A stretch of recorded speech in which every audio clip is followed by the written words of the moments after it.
আমি হাতে লাল গোলাপের তোড়া আর কক্সবাজারে ঘুরতে যাওয়ার দুটি বিমান টিকিট নিয়ে আমার স্বামীর অফিসে ঢুকেছিলাম। মনে ছিল একরাশ আনন্দ, কিন্তু কয়েক মুহূর্তের মধ্যে সেই আনন্দ আমার জীবনের সবচেয়ে বড় দুঃস্বপ্নে পরিণত হলো। পুরো অফিস যেন উৎসবে মেতে উঠেছে।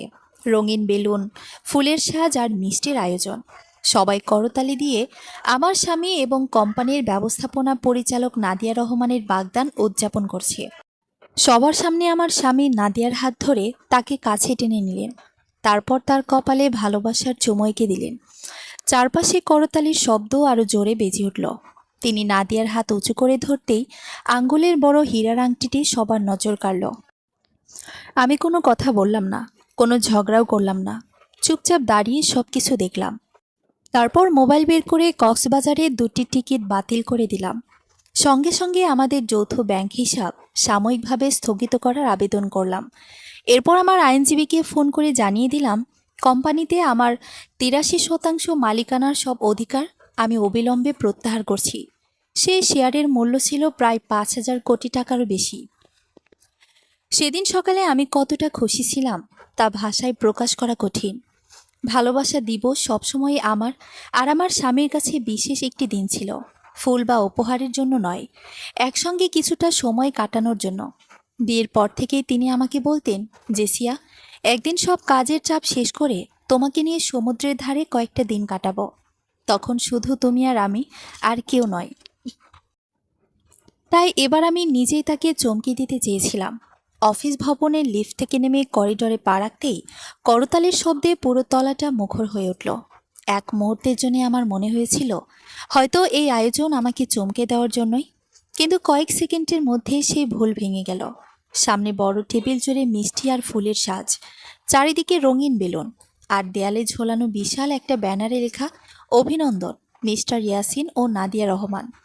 আমার হাতের গোলাপের তোড়া অজান্তেই শক্ত করে চেপে ধরলাম। কনফারেন্স কক্ষের সামনে দাঁড়িয়েছিলেন আমার স্বামী মিস্টার ইয়াসিন। তার গায়ে সেই নীল রঙের কোট, যেটা আমি নিজেই কয়েকদিন আগে কিনে দিয়েছিলাম। তার পাশে দাঁড়িয়েছিলেন নাদিয়া রহমান, দামি সাদা শাড়ি পরে। তিনি এমন স্বাভাবিকভাবে মিস্টার ইয়াসিনের পাশে দাঁড়িয়েছিলেন যেন বহুদিন ধরে এভাবেই দাঁড়ান। আমি কিছু বুঝে ওঠার আগেই মিস্টার ইয়াসিন তাকে জড়িয়ে ধরলেন। তারপর ভালোবাসার চুমু দিলেন। ওটা লোক দেখানো কোনো অভিনয় ছিল না, ওটা ছিল আন্তরিক, ঘনিষ্ঠ, আর আমার হৃদয় ভেঙে দেওয়ার জন্য যথেষ্ট। চারপাশে সবাই করতালি দিতে লাগলো। নাদিয়া হেসে বললেন, আমি রাজি হয়েছি। ভিড়ের মধ্যে একজন বলে উঠল, দারুণ মানিয়েছে দুজনকে। মিস্টার ইয়াসিনের মুখে এমন এক তৃপ্তির হাসি ফুটে উঠল যেন তিনি জীবনের সবচেয়ে বড় সাফল্য অর্জন করেছেন। আর আমি মাত্র কয়েক হাত দূরে দাঁড়িয়েছিলাম, এক হাতে ভ্রমণের টিকিট, অন্য হাতে গোলাপের তোড়া। ঠিক তখনই তার চোখ আমার উপর পড়ল। মুহূর্তের মধ্যেই তার মুখের হাসি মিলিয়ে গেল। নাদিয়াও আমার দিকে তাকালেন। তার চোখে লজ্জা ছিল না, ছিল শুধু ঠান্ডা হিসাব। চারপাশের হাসি আনন্দ ধীরে ধীরে থেমে গেল। মিস্টার ইয়াসিন ধীরে ধীরে আমার দিকে এগিয়ে এসে বললেন, জেসিয়া। তার মুখে নিজের নাম শুনে আমার কাছে সব কিছু অচেনা মনে হলো। আমি প্রথমে নাদিয়ার আঙ্গুলের আংটিটার দিকে তাকালাম, তারপর স্বামীর চোখে চোখ রেখে শান্ত গলায় বললাম, অভিনন্দন। তিনি ফ্যাকাশে হয়ে গেলেন, কাপা গলায় বললেন, তুমি যা ভাবছো ব্যাপারটা তেমন নয়। আমি শান্তভাবেই উত্তর দিলাম, আমার কাছে তো মনে হচ্ছে আমার স্বামী সেই প্রতিষ্ঠানের ভেতরেই অন্য একজন নারীকে জীবনসঙ্গী হিসেবে বেছে নিয়েছে, যে প্রতিষ্ঠান গড়ে তুলতে আমার সবচেয়ে বড় অবদান ছিল। পুরো হলরুম নিস্তব্ধ হয়ে গেল। নাদিয়া রহমান বললেন, আমার মনে হয় বিষয়টা আলাদা ঘরে বসে আলোচনা করা উচিত। আমি মৃদু হেসে বললাম, যখন সবাইকে সাক্ষী রেখে আনন্দ করতে পারলেন, তখন সত্যিটাও সবার সামনেই বলা যাক। আমি গোলাপের তোড়াটি রিসেপশনের টেবিলের ওপরে রেখে দিলাম। তারপর সবার সামনে মোবাইল বের করে কক্সবাজারের টিকিট দুটি বাতিল করে দিলাম। কয়েক সেকেন্ডের মধ্যে মিস্টার ইয়াসিনের ফোন বেজে উঠল। আমার ফোনেও একটি বার্তা এলো। ব্যাংক থেকে জানানো হলো যৌথ হিসাব সাময়িকভাবে স্থগিত করা হয়েছে। তারপর আমার আইনজীবী অ্যাডভোকেট ফারহান কবির বার্তা পাঠালেন, আপনার মালিকানার শেয়ার প্রত্যাহারের সব আইনি প্রক্রিয়া সম্পন্ন হয়েছে। এর অর্থ কোম্পানিতে আমার ৮৩% মালিকানা আর তাদের নিয়ন্ত্রণে নেই। ঠিক তখনই কোম্পানির অর্থ পরিচালক মোস্তাফিজুর রহমান আতঙ্কিত হয়ে বলে উঠলেন, স্যার, কোম্পানির পরিচালক তহবিলের হিসাব বদলে গেছে। মিস্টার ইয়াসিন আমার দিকে দৌড়ে এলেন, জেসিয়া প্লিজ দাঁড়াও। কিন্তু ততক্ষণে আমি লিফটে উঠে নিচে নেমে যাচ্ছিলাম। নিজের ফ্ল্যাটে পৌঁছে দেখি আমার ফোনে 100-র বেশি মিসড কল। কিছুক্ষণ পর দরজার কলিং বেল বেজে উঠল। সিসিটিভির পর্দায় তাকিয়ে দেখি দরজার বাইরে দাঁড়িয়ে আছেন মিস্টার ইয়াসিন। তার জামা কাপড় এলোমেলো, মুখে আতঙ্কের ছাপ। আর তার ঠিক পেছনে দাঁড়িয়ে আছেন নাদিয়া রহমান। তার আঙ্গুলে এখনও সেই বাগদানের আংটিটি ঝলমল করছে। কয়েক ঘন্টা আগেও যে মানুষটি ভালোবাসা দিবসের আনন্দে স্বামীকে চমকে দিতে চেয়েছিল, এখন সে একই মানুষ নিজের জীবনের সবচেয়ে বড় বিশ্বাসঘাতকতার সাক্ষী হয়ে দরজার ওপারে দাঁড়িয়ে থাকা দুজন মানুষের দিকে সিসিটিভির পর্দায় তাকিয়ে আছে। মিস্টার ইয়াসিনের মুখে আগের সেই আত্মবিশ্বাসের ছাপ নেই। কোটের বোতাম খোলা, চুল এলোমেলো, চোখের নিচে ক্লান্তির রেখা স্পষ্ট। তার পাশে দাঁড়িয়ে থাকা নাদিয়া রহমানও আগের মতো দৃঢ় দেখানোর চেষ্টা করলেও চোখে মুখে অস্বস্তি লুকিয়ে রাখতে পারছিলেন না। অফিসে যে নারী কয়েক ঘন্টা আগে সবার সামনে বিজয়ের হাসি হাসছিলেন, এখন তার ঠোঁট শুকিয়ে গেছে। তবুও আঙ্গুলে থাকা বড় হীরার আংটিটি আলোয় ঝলমল করছে, যেন জেসিয়ার ক্ষতকে আরো গভীর করে তুলছে। ডোরবেল আবার বেজে উঠল। তারপর ইয়াসিনের কণ্ঠ শোনা গেল, জেসিয়া, আমি জানি তুমি ভেতরে আছো। প্লিজ একবার দরজাটা খোলো, আমাদের কথা বলা দরকার। জেসিয়া কোনো উত্তর দিল না। সে শুধু স্থির চোখে মনিটরের দিকে তাকিয়ে রইল। কয়েক সেকেন্ড পরে নাদিয়া বললেন, মিসেস জেসিয়া, আপনি যদি আমাদের কথা নাও বিশ্বাস করেন, অন্তত 5 মিনিট সময় দিন। বিষয়টা আপনার ধারণার চেয়েও জটিল। জেসিয়ার ঠোঁটে তিক্ত হাসি ফুটে উঠল। সে নিজের মনে বলল, যখন আমার স্বামীকে নিজের বলে দাবি করছিলে, তখন তো কোনো জটিলতা ছিল না। এখন সব হারানোর ভয় পেয়ে সত্যি মনে পড়ছে। ঠিক তখনই জেসিয়ার ফোনে আবার একটি কল এলো। স্ক্রিনে ভেসে উঠল অ্যাডভোকেট ফারহান কবির। ফোন রিসিভ করতে ওপাশ থেকে গম্ভীর কণ্ঠ ভেসে এলো, ম্যাডাম, আপনি এখন যেখানে আছেন সেখানেই থাকুন। কোনো অবস্থাতেই একা বাইরে বের হবেন না।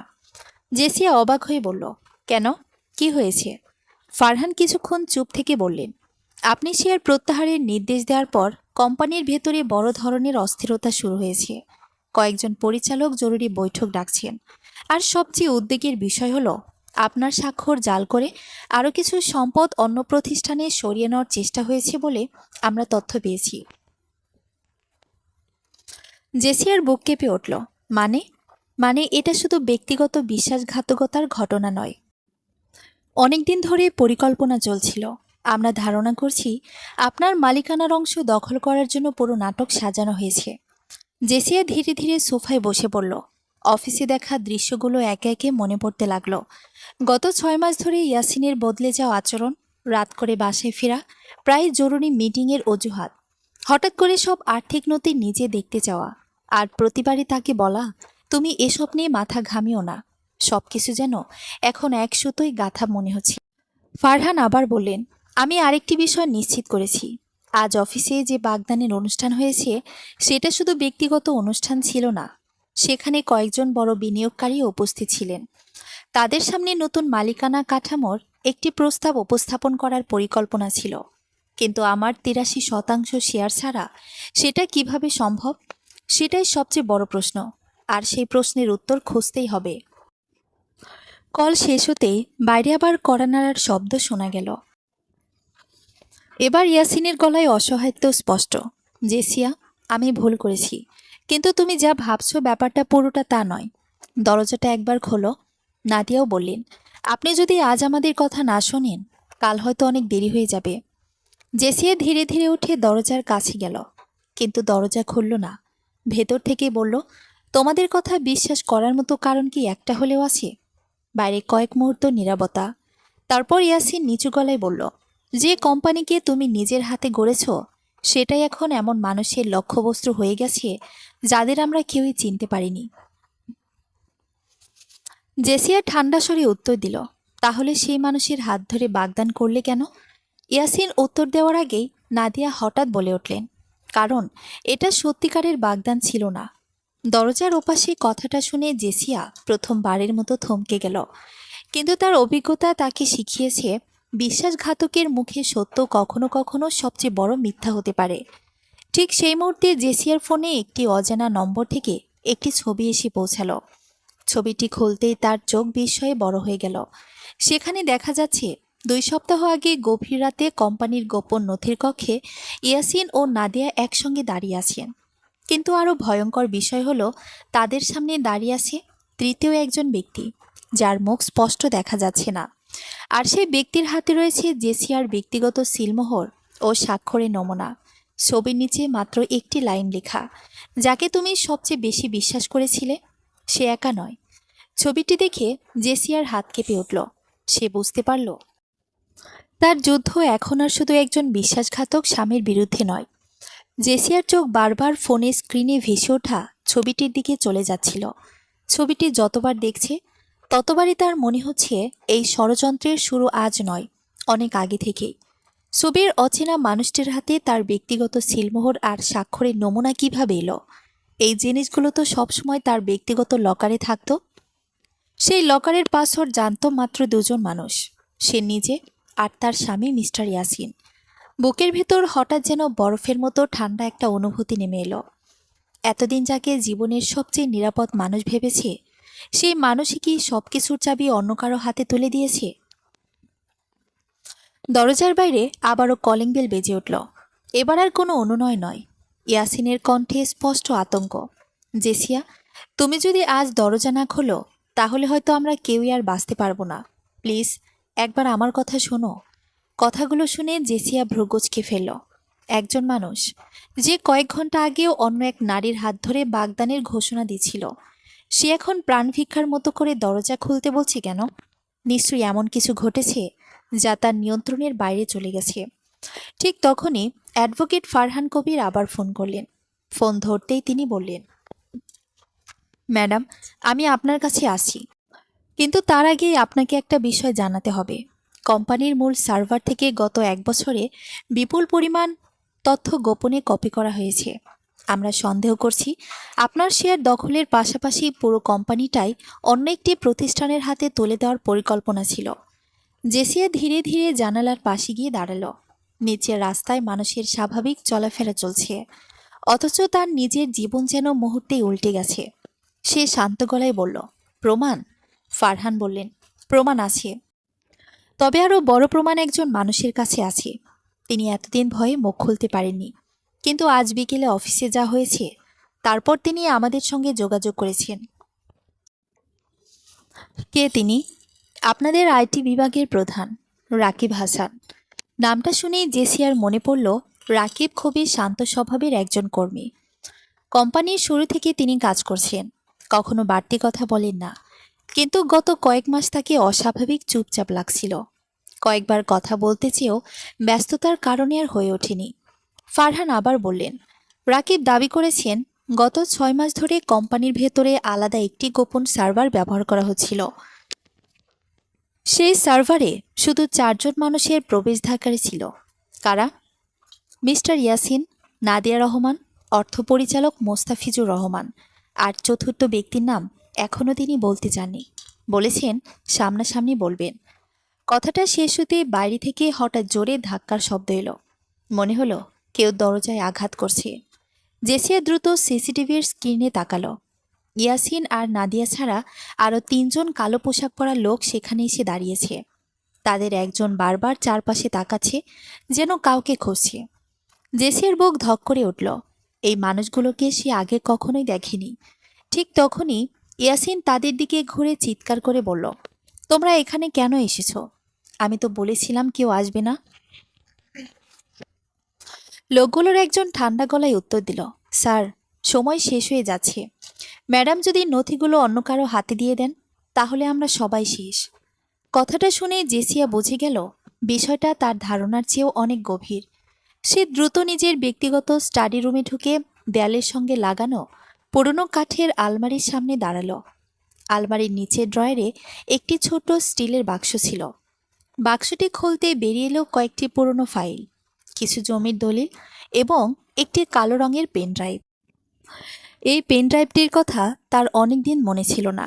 হঠাৎ তার মনে পড়ল প্রায় ৮ মাস আগে কোম্পানির প্রতিষ্ঠাতা চেয়ারম্যান এবং তার বাবার ঘনিষ্ঠ বন্ধু হুমায়ুন কবির একদিন বলেছিলেন, জেসিয়া, যদি কোনোদিন মনে হয় তোমার চারপাশের সবাই বদলে গেছে, তাহলে পেন ড্রাইভ খুলবে, তার আগে নয়। তখন কথাটাকে গুরুত্ব দেনি। আজ সেই কথার অর্থ যেন পরিষ্কার হতে শুরু করেছে। পেন ড্রাইভটি হাতে নিয়ে সে নিজের ল্যাপটপ চালু করলো। কয়েক সেকেন্ড পর একটি মাত্র ভিডিও ফাইল দেখা গেল। ভিডিওতে চালু করতেই স্ক্রিনে ভেসে উঠল বৃদ্ধ হুমায়ুন কবিরের মুখ। তিনি ক্যামেরার দিকে তাকিয়ে ধীরে ধীরে বললেন, যদি তুমি এই ভিডিও দেখো তাহলে বুঝবো আমি হয়তো আর বেঁচে নেই, অথবা এমন কিছু ঘটেছে যা আমি আগে আশঙ্কা করেছিলাম। জেসিয়া, মনে রেখো, এই কোম্পানির আসল সম্পদ টাকা নয়, শেয়ারও নয়। এর চেয়েও মূল্যবান এমন একটি প্রকল্প আছে যার জন্য অনেক প্রভাবশালী মানুষ বহু বছর ধরে অপেক্ষা করছে। আমি কাউকে বিশ্বাস করতে পারিনি, তাই সব তথ্য 3 ভাগে ভাগ করে রেখেছি। জেসিয়ার নিঃশ্বাস ভারী হয়ে উঠল। ভিডিও চলতে থাকলো। প্রথম অংশ তোমার কাছে আছে, দ্বিতীয় অংশ একজন বিশ্বস্ত মানুষের কাছে, আর তৃতীয় অংশ এমন একজনের কাছে যার পরিচয় কেউ কল্পনাও করতে পারবে না। 3টে অংশ একসঙ্গে না হলে কেউ সেই প্রকল্পের নিয়ন্ত্রণ নিতে পারবে না। হঠাৎ ভিডিওটি বন্ধ হয়ে গেল। স্ক্রিনে একটি মাত্র লেখা ভেসে উঠল, অ্যাসিস ডিনাইট, ইনসার্ট সিকিউরিটিকে 2। জেসিয়া হতবাক হয়ে স্ক্রিনের দিকে তাকিয়ে রইল। তার মানে সত্যি আরও 2টি নিরাপত্তা চাবি আছে। আর সেই কারণে কি এত বড় ষড়যন্ত্র? ঠিক তখনই তার ফোনে একটি এনক্রিপ্টেড বার্তা এলো। বার্তায় লেখা, যদি সত্য জানতে চাও, আজ রাত ঠিক 10টায় পুরনো নদীর ঘাটে একা এসো। কাউকে বিশ্বাস করবে না, এমনকি তোমার আইনজীবীকেও না। বার্তাটির নিচে কোনো নাম নেই, কোনো নম্বরও নেই, মাত্র একটি কালো রঙের দাবার ঘুঁটির ছবি। জেসিয়া কয়েক সেকেন্ড স্থির হয়ে বসে রইল। তারপর ধীরে ধীরে মাথা তুলে সিসিটিভির দিকে তাকালো। দরজার বাইরে ইয়াসিন আর নাদিয়া এখনও দাঁড়িয়ে আছে, কিন্তু কালো পোশাকের 3জন লোক কোথাও নেই, যেন তারা কোনোদিন এসেছিল না। ঠিক সেই মুহূর্তে পুরো ফ্ল্যাটের বিদ্যুৎ হঠাৎ নিভে গেল। ঘর অন্ধকারে ডুবে গেল। আর অন্ধকারের মাঝেই জেসিয়া খুব স্পষ্টভাবে শুনতে পেল তার শোবার ঘরের ভেতর থেকে কারো পায়ের শব্দ ভেসে আসছে। ঘরজুড়ে নেমে আসা অন্ধকারে কয়েক সেকেন্ডের জন্য জেসিয়ার মনে হলো যেন সময় থেমে গেছে। বিদ্যুৎ চলে যাওয়ার সঙ্গে সঙ্গেই পুরো ফ্ল্যাট নিস্তব্ধ হয়ে গেল। কিন্তু সেই নিস্তব্ধতার মাঝেও শোবার ঘরের ভেতর থেকে ভেসে আসা পায়ের শব্দ স্পষ্ট শুনতে পেল সে। শব্দটা খুব ধীর, যেন কেউ ইচ্ছে করে আস্তে আস্তে হাঁটছে, যাতে তাকে ভয় পাইয়ে দেওয়া যায়। জেসিয়ার বুকের ভেতর ধুকপুকানি বাড়লেও মুখে কোনো ভয় ফুটে উঠল না। ব্যবসার জগতে এত বছর কাটিয়েছে, শিখেছে ভয় দেখাতে পারলে শত্রু অর্ধেক জিতে যায়। মোবাইলের টর্চ চালিয়ে ধীরে ধীরে শোবার ঘরের দিকে এগিয়ে গেল সে। প্রতিটি পদক্ষেপ হিসেব করে ফেলছিল। দরজার সামনে এসে কয়েক মুহূর্ত দাঁড়িয়ে রইল। ভেতরে আবারও মৃদু শব্দ হলো। এক ঝটকায় দরজা খুলে ফেলতেই আলো ঘরের প্রতিটি কোণ ছুঁয়ে গেল। কিন্তু ঘরের ভেতরে কাউকে দেখা গেল না। বিছানা আগের মতোই গোছানো, পর্দা বাতাসে সামান্য দুলছে, আলমারি বন্ধ, সবকিছু স্বাভাবিক। অথচ কয়েক সেকেন্ড আগেও সে স্পষ্ট পায়ের শব্দ শুনেছে। ঠিক তখনই জানালার পাশে রাখা ছোট্ট টেবিলের ওপর একটি সাদা খাম চোখে পড়ল। জেসিয়া নিশ্চিত ছিল কয়েক মিনিট আগেও সেখানে কোনো খাম ছিল না। সে সতর্কভাবে খামটি হাতে তুলে নিল। খামের ওপর লাল কালিতে মাত্র 4টি শব্দ লেখা, বিশ্বাস কাউকে করো না। জেসিয়া খাম খুলতেই ভেতর থেকে একটি পুরনো ছবি মেঝেতে পড়ে গেল। ছবিটি তুলে হাতে নিতেই তার চোখ বিস্ময়ে বড় হয়ে গেল। ছবিটি প্রায় 15 বছর আগের। সেখানে ছোট্ট জেসিয়া তার বাবার পাশে দাঁড়িয়ে আছে, আর তাদের পেছনে আরও 3জন মানুষ। তাদের একজনকে সে চিনতে পারল, হুমায়ুন কবির। কিন্তু বাকি দুজনের একজনের মুখ কালো কালি দিয়ে ঘষে মুছে দেওয়া হয়েছে, আরেকজনের মুখে লাল রঙের গোল দাগটানা। ছবির পেছনে হাত লেখা একটি বাক্য, যার মুখ মুছে দেওয়া হয়েছে সে এখনও বেঁচে আছে। জেসিয়ার হাত কেঁপে উঠল। এই ছবিটি তার বাবার ব্যক্তিগত অ্যালবামে ছিল। তাহলে এটি এখানে এলো কিভাবে? হঠাৎ পুরো ফ্ল্যাটে বিদ্যুৎ ফিরে এলো। আলো জ্বলে উঠলে সে দ্রুত সিসিটিভির মনিটরের দিকে তাকালো। কিন্তু স্ক্রিনে যা দেখল তা আরও অদ্ভুত। কয়েক মিনিট আগেও দরজার সামনে দাঁড়িয়ে থাকা ইয়াসিন আর নাদিয়া সেখানে নেই। পুরো করিডোর ফাঁকা, যেন তারা কোনোদিন সেখানে আসেইনি। ঠিক তখনই ফোন বেজে উঠল। স্ক্রিনে ভেসে উঠল মিস্টার ইয়াসিন। কয়েক সেকেন্ড ভেবে ফোন রিসিভ করলো জেসিয়া। ওপাশ থেকে খুব নিচু গলায় ইয়াসিন বলল, আমি এখন তোমার ফ্ল্যাটের সামনে নেই। জেসিয়া বিস্মিত হয়ে বলল, মানে? আমাদের 5 মিনিট আগে সেখান থেকে জোর করে নিয়ে যাওয়া হয়েছে। কে নিয়ে গেছে? আমি ফোনে বলতে পারবো না। তারা আমার প্রতিটি কল শুনছে। জেসিয়া কিছু বলার আগেই ফোনের ওপাশে কারো চিৎকার শোনা গেল। তারপর হঠাৎ সংযোগ বিচ্ছিন্ন হয়ে গেল। জেসিয়া দ্রুত আবার কল ব্যাক করলো। ফোন বন্ধ। সে সঙ্গে সঙ্গে নাদিয়ার নম্বরে ফোন দিল। সেটিও বন্ধ। পুরো বিষয়টা যেন আরও রহস্যময় হয়ে উঠল। এমন সময় ফ্ল্যাটের মূল দরজায় আবার কড়া নাড়ার শব্দ হলো। জেসিয়া এবার দরজার কাছে গিয়ে ভিডিও ডোর ফোন চালু করলো। স্ক্রিনে ভেসে উঠল অ্যাডভোকেট ফারহান কবিরের মুখ। তিনি একা। জেসিয়ার দরজা খুলতে ফারহান দ্রুত ভেতরে ঢুকে চারপাশে একবার তাকালেন। তারপর নিচু গলায় বললেন, আমি আসার পথে লক্ষ্য করেছি দুটো কালো গাড়ি অনেকক্ষণ ধরে এই ভবনকে অনুসরণ করছে। আপনি কাউকে দেখেছেন? না, কিন্তু তারা পেশাদার। ফারহান টেবিলের উপর একটি ফাইল রাখলেন। এটা দেখুন।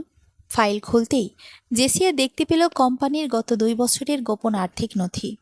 প্রথমে সবকিছু স্বাভাবিক মনে হলেও কয়েক পৃষ্ঠা উল্টাতেই তার চোখ আটকে গেল। একই তারিখে একই প্রকল্পের জন্য 2বার টাকা তোলা হয়েছে। একবার কোম্পানির নামে, আরেকবার অন্য একটি প্রতিষ্ঠানের নামে।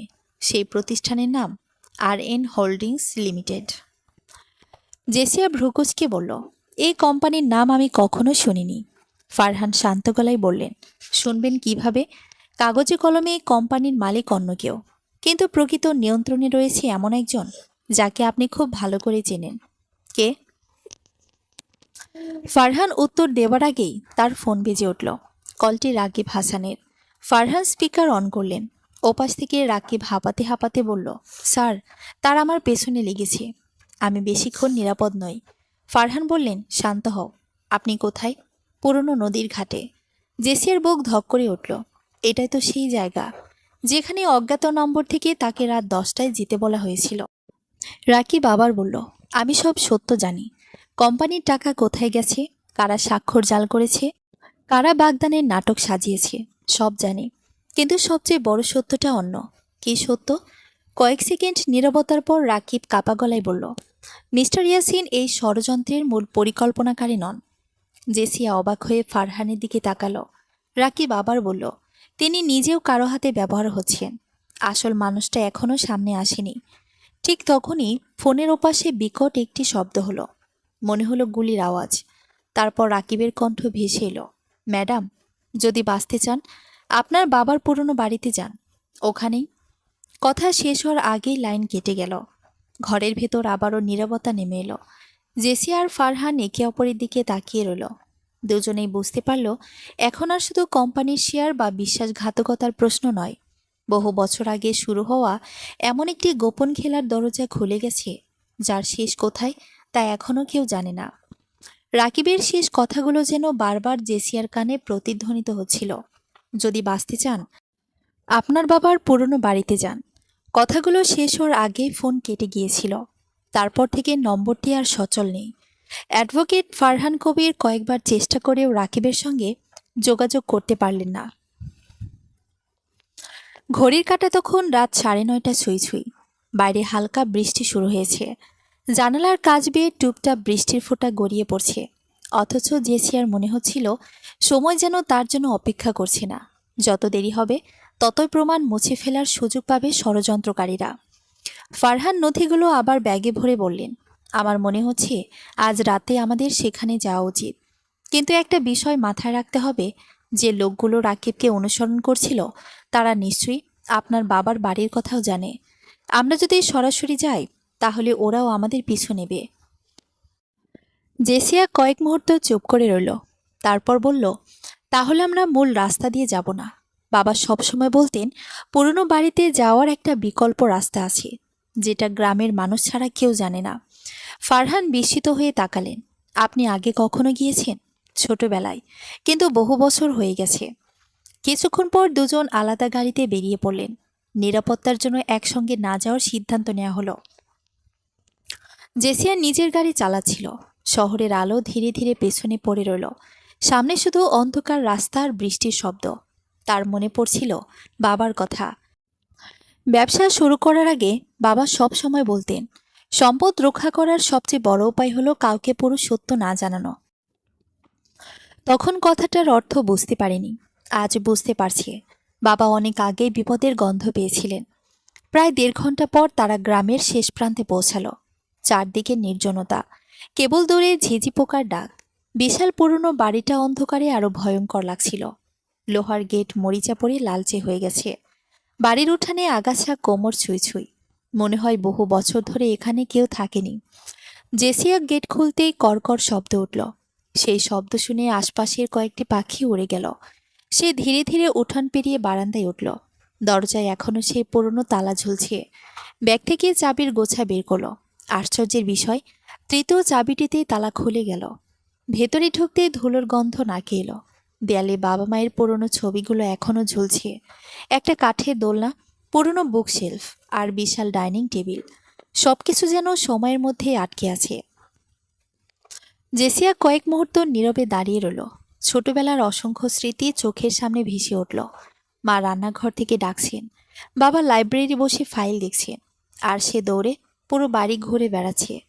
ফারহান নীরবতা ভেঙে বললেন, রাকিব যদি সত্যি বলে থাকে তাহলে এখানে নিশ্চয়ই কোনো গোপন সূত্র আছে। জেসিয়া মাথা নাড়ল। বাবার ব্যক্তিগত লাইব্রেরি। দুজন দ্রুত লাইব্রেরির দিকে এগিয়ে গেল। ঘরটা অন্য সব ঘরের চেয়ে বড়। চারপাশে কাঠের আলমারি, হাজারো বই আর পুরনো ফাইল। মাঝখানে একটি ভারী সেগুন কাঠের টেবিল। টেবিলের উপর এখনও বাবার ব্যবহৃত কলমদানিটি রাখা। জেসিয়া ধীরে ধীরে টেবিলের ড্রয়ার খুলল। ভেতরে কিছু পুরনো কাগজ আর একটি রূপার চাবি ছাড়া কিছুই নেই। কিন্তু চাবিটির গায়ে খোদাই করা ছিল মাত্র 2টি অক্ষর, S3। ফারহান অবাক হয়ে বললেন, S3 মানে কি? জেসিয়া উত্তর দিতে পারল না। ঠিক তখনই তার মনে পড়ল, বাবা সবসময় বইয়ের আলমারির তৃতীয় তাকের একটা বই কাউকে স্পর্শ করতে দিতেন না। সে দ্রুত সেই তাকের সামনে গিয়ে দাঁড়ালো। সেখানে একটি মোটা আইন বিষয়ক বই রাখা। বইটি টানতেই পুরো আলমারি ধীরে ধীরে একপাশে সরে গেল। দুজনেই হতবাক। আলমারির পেছনে লুকিয়ে ছিল সরু একটি সিঁড়ি, নিচে নেমে যাচ্ছে। মনে হচ্ছে বহু বছর কেউ ব্যবহার করেনি। মোবাইলের আলো জ্বালিয়ে তারা ধীরে ধীরে নিচে নামতে শুরু করলো। সিঁড়ির শেষে একটি ছোট কক্ষ। কক্ষের মাঝখানে একটি লোহার সিন্দুক। সিন্দুকের দরজায় 3টি আলাদা তালা। প্রথম তালায় লেখা K1, দ্বিতীয়টিতে K2, তৃতীয়টিতে K3। জেসিয়া অবাক হয়ে বলল, ভিডিওতে যে 3টি নিরাপত্তার চাবির কথা বলা হয়েছিল, এইটা তাহলে সেই সিন্দুক? সে নিজের কাছে থাকা রূপার চাবিটি প্রথম তালায় ঢোকাতে ক্লিক করে তালা খুলে গেল। কিন্তু বাকি 2টি তালা বন্ধই রইল। ঠিক সেই মুহূর্তে ওপর থেকে বিকট শব্দ ভেসে এলো। মনে হলো মূল দরজাটা কেউ জোরে ভেঙে ফেলেছে। ফারহান দ্রুত লাইট নিভিয়ে ফিসফিস করে বললেন, কেউ বাড়ির ভেতর ঢুকেছে। দুজনেই নিঃশ্বাস বন্ধ করে সিঁড়ির দিকে তাকিয়ে রইল। কয়েক সেকেন্ড পর ভারী বুটের শব্দ ধীরে ধীরে নিচের দিকে নামতে শুরু করলো। একজন নয়, দুজন নয়, অনেকগুলো মানুষ। তাদের একজন নিচু গলায় বলল, ঘরটা ভালো করে খুঁজে দেখো, মেয়েটা এখানেই আছে। আরেকজন উত্তর দিল, বস বলেছেন সিন্দুক খোলার আগেই তাকে আটকাতে হবে। জেসিয়ার বুকের ভেতর ধক করে উঠল। তার মানে এই সিন্দুকের ভেতরে এমন কিছু আছে যার জন্য এত বড় খেলা চলছে। ফারহান ধীরে ধীরে জেসিয়ার হাতে একটি ছোট SUV ড্রাইভ তুলে দিলেন। এটা রাকিব বিকেলে আমার কাছে পাঠিয়েছিল। বলেছিল, আপনার জীবন যদি বিপদে পড়ে তখনই যেন আপনাকে দেই। জেসিয়া বিস্ময়ে তার দিকে তাকালো। আপনি আগে বলেননি কেন? ফারহান নিচু গলায় বলল, কারণ আমি নিশ্চিত হতে চেয়েছিলাম আমাদের মধ্যে কোনো বিশ্বাসঘাতক নেই। বুটের শব্দ এখন একেবারে সিঁড়ির মুখে। জেসিয়া শক্ত করে SUV ড্রাইভটা মুঠোয় চেপে ধরল। তার মনে হচ্ছিল এই ছোট্ট ড্রাইভের মধ্যে হয়তো লুকিয়ে আছে সেই সত্য, যা প্রকাশ পেলে 5,000 কোটি টাকার সাম্রাজ্য কেঁপে উঠবে। ঠিক তখনই অন্ধকারের মধ্যে একটি পরিচিত কণ্ঠ ভেসে এলো, জেসিয়া, লুকিয়ে থেকো না, আমি জানি তুমি নিচেই আছো। কণ্ঠটি শুনে জেসিয়ার পুরো শরীর ঠান্ডা হয়ে গেল। এটা মিস্টার ইয়াসিনের কণ্ঠ। কিন্তু তার পরপরই আরেকজন মানুষ হেসে উঠল। সেই হাসি ছিল অচেনা, শীতল আর ভয়ঙ্কর। লোকটি বলল, আজ এত বছরের অপেক্ষার শেষ হবে। সিন্দুক খুললেই সবকিছু আমার হয়ে যাবে। জেসিয়া বুঝে গেল অবশেষে সেই অদৃশ্য মাস্টারমাইন্ড নিজেই মাঠে নেমে এসেছে। সিঁড়ির মুখে ভারী বুটের শব্দ ক্রমে কাছে চলে আসছিল। জেসিয়া নিঃশ্বাস বন্ধ করে সিন্দুকের পাশের অন্ধকারে দাঁড়িয়ে রইল। অ্যাডভোকেট ফারহান কবিরও কোনো শব্দ করলেন না। ওপরে টর্চের আলো এদিক ওদিক ঘুরছে। কয়েক মুহূর্ত পর দুজন কালো পোশাকের লোক নিচে নেমে এলো। তাদের হাতে আধুনিক অস্ত্র, চোখে মুখে এমন এক নিষ্ঠুরতা যেন তারা কাউকে জীবিত ফিরিয়ে নেওয়ার জন্য আসেনি। তাদের পিছনে ধীরে ধীরে নেমে এলো মিস্টার ইয়াসিন। কিন্তু জেসিয়া অবাক হয়ে দেখল ইয়াসিনের দুই হাত শক্ত করে বাঁধা, তার মুখে আঘাতের চিহ্ন, কপাল কেটে রক্ত শুকিয়ে গেছে। অফিসে দেখা সেই আত্মবিশ্বাসী মানুষটির বদলে আজ তিনি যেন বন্দী। ঠিক তাদের পেছনেই সিঁড়ি বেয়ে নামলেন একজন লম্বা মানুষ, কালো কোট, ধূসর চুল, হাতে রূপার মাথাওয়ালা একটি লাঠি। অন্ধকারে তার চোখের দৃষ্টি ছিল ভয়ঙ্কর শান্ত। তিনি নিচে নেমে চারপাশে তাকিয়ে মৃদু হেসে বললেন, এত বছর ধরে লুকিয়ে রাখা রহস্য আজ শেষ পর্যন্ত আমার হাতেই আসবে। লোকটির কণ্ঠ শুনে জেসিয়ার মনে হলো কোথাও যেন আগে শুনেছে, কিন্তু মনে করতে পারল না। লোকটি সিন্দুকের সামনে গিয়ে দাঁড়ালো। প্রথম তালা খোলা দেখে তার ঠোঁটে হাসি ফুটে উঠল। দেখছি আমার কাজ অনেকটাই সহজ করে দিয়েছ জেসিয়া। জেসিয়ার শরীর শিউরে উঠল। সে তো এখনো সামনে আসেনি, তাহলে লোকটি কিভাবে বুঝলো যে সে এখানে লুকিয়ে আছে? লোকটি আবার বলল, আমি জানি তুমি আমাকে দেখতে পাচ্ছ, কিন্তু তুমি এখনো আমাকে চিনতে পারছো না। এটাই স্বাভাবিক, কারণ তোমার বাবা সবসময় সত্যের অর্ধেকটাই তোমাকে জানিয়েছিলেন। ইয়াসিন হঠাৎ চিৎকার করে উঠল, জেসিয়া, বের হইও না। উনি যা বলবেন তার একটা কথাও বিশ্বাস করবে না। কথা শেষ হওয়ার আগেই কালো পোশাকের একজন লোক ইয়াসিনের পেটে জোরে ঘুষি মারল। ব্যথায় তিনি মাটিতে হাঁটু গেড়ে বসে পড়লেন। জেসিয়ার আর স্থির থাকা সম্ভব হলো না। সে অন্ধকার থেকে বেরিয়ে সামনে এসে দাঁড়ালো। থামুন। সঙ্গে সঙ্গে সব অস্ত্র তার দিকে তাক করা হলো। লোকটি ধীরে ধীরে তার দিকে ঘুরে তাকালো, ঠোঁটে অদ্ভুত এক হাসি। অবশেষে দেখা হলো জেসিয়া। জেসিয়া চোখ সরু করে বলল, আপনি কে? লোকটি নিজের কোটের পকেট থেকে একটি পুরনো ছবি বের করলো।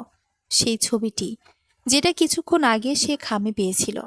লোকটি ছবির ওপর আঙ্গুল রেখে বলল, যার মুখ কালি দিয়ে মুছে দেওয়া হয়েছিল সেই মানুষটা আমি। জেসিয়ার চোখ বিস্ময়ে বড় হয়ে গেল। লোকটি নিজের পরিচয় দিল, আমার নাম কামরুল হক। নামটা শুনেই জেসিয়ার বুক ধক করে উঠল। ছোটবেলায় একাধিকবার বাবার মুখে এই নাম শুনেছিল। বাবা বলতেন, কিছু মানুষকে জীবনে দ্বিতীয়বার বিশ্বাস করা যায় না। কিন্তু পরে আর কখনো তার কথা বলেননি। কামরুল হক ধীরে ধীরে বলতে শুরু করলেন, প্রায় ৩০ বছর আগে তোমার বাবা হুমায়ুন কবির আর আমি মিলে এই ব্যবসার ভিত্তি গড়েছিলাম। কিন্তু লাভের সময় তোমার বাবা আমাকে সরিয়ে দিলেন। সবাইকে বললেন আমি বিশ্বাসঘাতক, অথচ সত্যটা ছিল অন্য। ফারহান সামনে এগিয়ে এসে বললেন, আপনি মিথ্যা বলছেন। লোকটি মৃদু হেসে উত্তর দিল, আইনজীবী সাহেব, আদালতে এসব বলবেন। আজ এখানে সত্য বলার অধিকার শুধু আমার। জেসিয়া ঠান্ডা গলায় বলল, তাহলে আপনি এত বছর ফিরে এসে আমার জীবন ধ্বংস করতে চাইলেন কেন? কামরুলের চোখে কঠোরতা নেমে এলো, কারণ তোমার বাবা আমার কাছ থেকে যা নিয়েছিলেন সেটা আমি ফিরিয়ে নিতে এসেছি। কি নিয়েছিলেন? একটা সূত্র। কিসের সূত্র? লোকটি কয়েক মুহূর্ত চুপ করে রইলেন, তারপর বললেন, যে প্রকল্পের মূল্য টাকা দিয়ে মাপা যায় না। জেসিয়া বুঝতে পারছিল লোকটি ইচ্ছে করেই পুরো সত্য বলছে না। ঠিক তখনই ইয়াসিন কষ্ট করে উঠে দাঁড়ালো। জেসিয়া, আমি জানতাম না উনিকে। আমাকে বলা হয়েছিল যদি আমি নাদিয়ার সঙ্গে বাগদানের নাটক না করি তাহলে তোমাকে মেরে ফেলবে। জেসিয়ার চোখে বিস্ময়, তুমি কি বলছো? ইয়াসিন গভীর শ্বাস নিয়ে বলল, ৬ মাস আগে প্রথম আমাকে ব্ল্যাকমেল করা হয়। তারা তোমার বাবার কিছু পুরনো নথি দেখিয়ে বলে তোমাকে কোম্পানি থেকে সরাতে হবে। আমি রাজি না হয় তারা তোমার ওপর নজরদারি শুরু করে। তারপর নাদিয়াকে ব্যবহার করা হয়।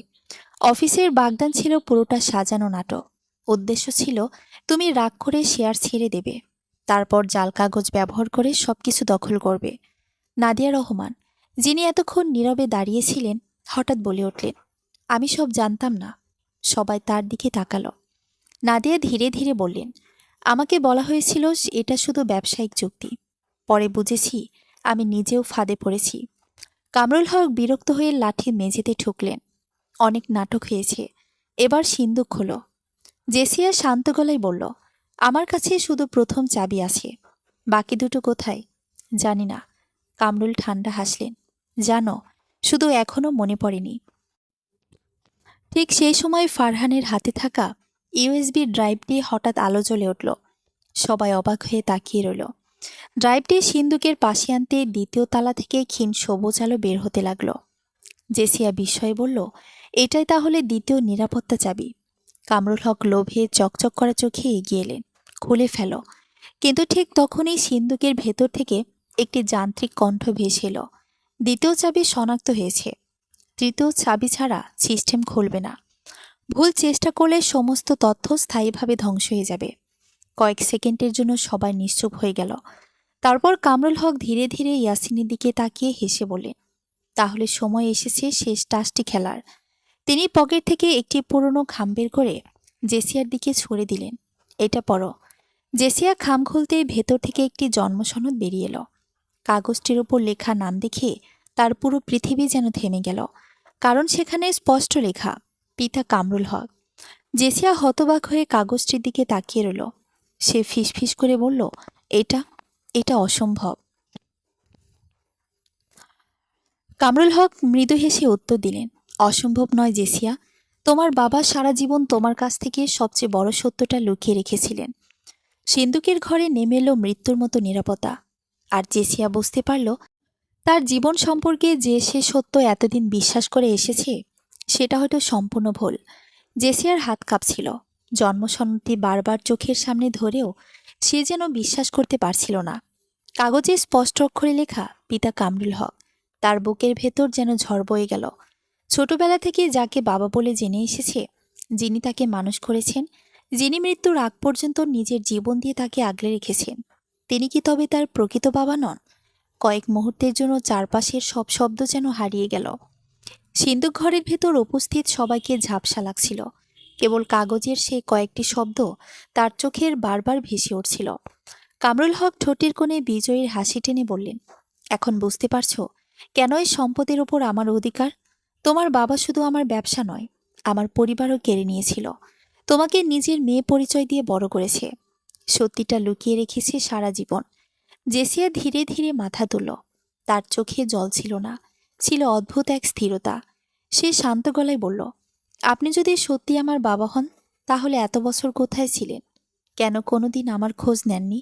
আর আজ এত বছর পরে এসে অস্ত্রধারী লোক নিয়ে আমাকে ভয় দেখাচ্ছেন কেন? কামরুলের মুখের হাসি কিছুটা ম্লান হয়ে গেল। তিনি উত্তর দেওয়ার আগে ইয়াসিন গর্জে উঠল, কারণ উনি মিথ্যা বলছেন। জেসিয়া, ওই কাগজটা জাল। ঘরের সবাই ইয়াসিনের দিকে তাকালো। কামরুল ঠান্ডা গলায় বললেন, চুপ করো। না, আজ আমি চুপ করব না। ইয়াসিন দাঁত চেপে বলল, আমি এতদিন ভুল করেছি, কিন্তু আর না। জেসিয়া, তোমার বাবার মৃত্যুর আগে আমাকে একটা চিঠি দিয়েছিলেন। বলেছিলেন, যদি কোনোদিন কামরুল ফিরে আসে তাহলে এই চিঠিটা তোমাকে দিতে। জেসিয়ার চোখ বিস্ময়ে বড় হয়ে গেল। চিঠি?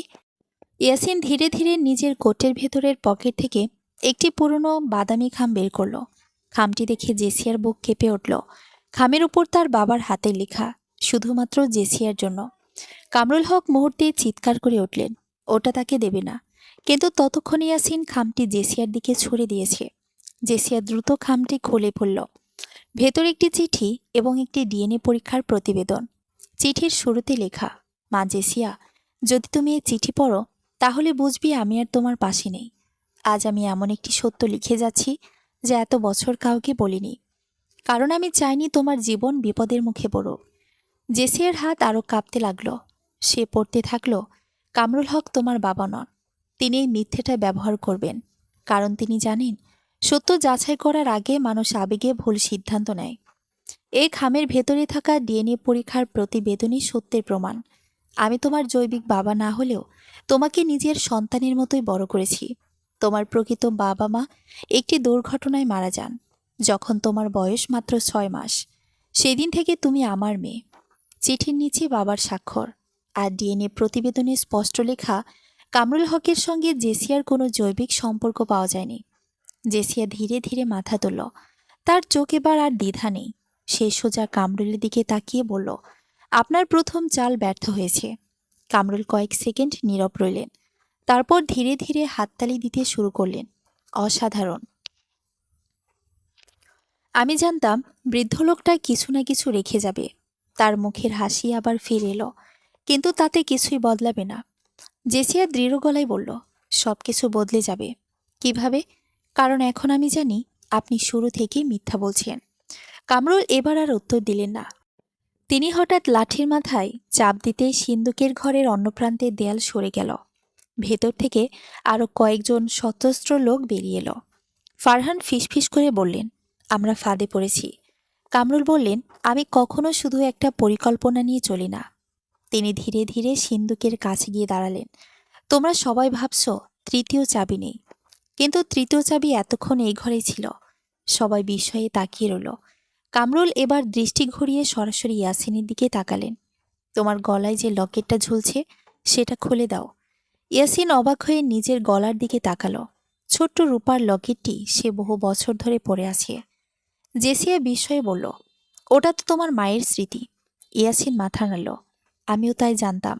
কামরুল হেসে বললেন, ওটা কোনো স্মৃতি নয়, ওটাই তৃতীয় নিরাপত্তা চাবি।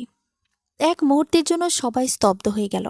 ইয়াসিন ধীরে ধীরে লকেটটি খুলে হাতে নিল। লকেটের পেছনে ছোট্ট অক্ষরে খোদাই করা S3, ঠিক সেই একই চিহ্ন যা জেসিয়া একটু আগে রূপার চাবির উপর দেখেছিল।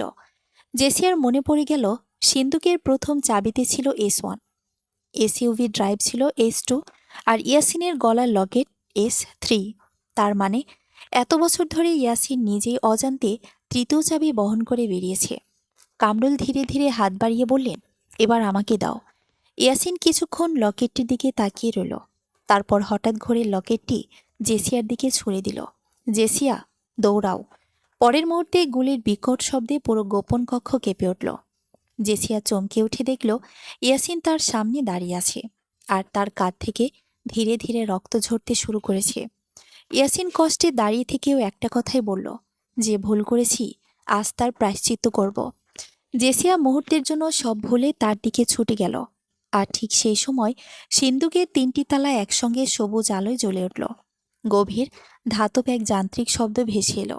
3টি নিরাপত্তা চাবি শনাক্ত হয়েছে। সিস্টেম আনলক হচ্ছে। সিন্দুকের ভারী দরজা ধীরে ধীরে খুলতে শুরু করলো। সিন্দুকের ভারী লোহার দরজাটি ধীরে ধীরে খুলতেই পুরো গোপন কক্ষ নিস্তব্ধ হয়ে গেল। কামরুল হক, জেসিয়া, ইয়াসিন, নাদিয়া, ফারহান সবার দৃষ্টি একসঙ্গে সিন্দুকের ভেতর গিয়ে আটকালো। অথচ সেখানে কোনো সোনার বার, নগদ টাকা বা হীরার বাক্স নেই। ছিল মাত্র 3টি জিনিস। একটি কালো রঙের হার্ড ড্রাইভ, মোটা সিল করা একটি ফাইল এবং একটি ছোট কাঠের বাক্স। বাক্সটির ঢাকনার উপর খোদাই করা ছিল একটি বাক্য, যে লোভ করবে সে সব হারাবে। কামরুল হক প্রথম ধাক্কাটা সামলে নিয়ে দ্রুত সামনে এগিয়ে গেলেন। কিন্তু ঠিক তখনই সিন্দুকের ভেতর থেকে আরেকটি যান্ত্রিক কণ্ঠ ভেসে উঠল। সতর্কবার্তা, অনুমোদিত উত্তরাধিকারী ছাড়া অন্য কেউ এই নথি স্পর্শ করলে সমস্ত তথ্য সক্রিয়ভাবে ধ্বংস হয়ে যাবে। কামরুল থেমে গেলেন। তার চোখে বিরক্তি স্পষ্ট। তিনি দাঁত চেপে বললেন, এই বুড়ো শেষ মুহূর্ত পর্যন্ত চাল চালতে ভুলেনি। জেসিয়া ধীরে ধীরে সিন্দুকের সামনে এগিয়ে গেল। সিন্দুকের ভেতরে স্ক্যানারে তার আঙ্গুল রাখতেই একটি সবুজ আলো জ্বলে উঠল। পরিচয় নিশ্চিত করা হয়েছে। স্বাগতম, জেসিয়া রহমান। মুহূর্তের মধ্যে কাঠের বাক্সটির তালা নিজে থেকেই খুলে গেল। ভেতরে ছিল একটি ছোট্ট চাবি, একটি স্যাটেলাইট ফোন আর একটি হাতে লেখা চিঠি। জেসিয়া কাপা হাতে চিঠি খুলল। এটি তার বাবার লেখা। মা জেসিয়া, যদি তুমি এই পর্যন্ত পৌঁছাতে পারো তাহলে বুঝবো তুমি শুধু নিজের জন্য নও, সত্যের জন্য লড়াই করেছ। এই সিন্দুকের ভেতরে টাকা নেই, কারণ টাকা মানুষকে রক্ষা করতে পারে না। এখানে আছে প্রমাণ, এমন প্রমাণ যা বহু বছর ধরে ক্ষমতাবান কয়েকজন মানুষের মুখোশ খুলে দিতে পারে। কামরুল হক একা নয়, সে শুধু এই খেলার একটি গুটি। আরও একজন মালিক আছে, যে মানুষটি কখনো সামনে আসে না, কিন্তু সবাইকে ব্যবহার করে।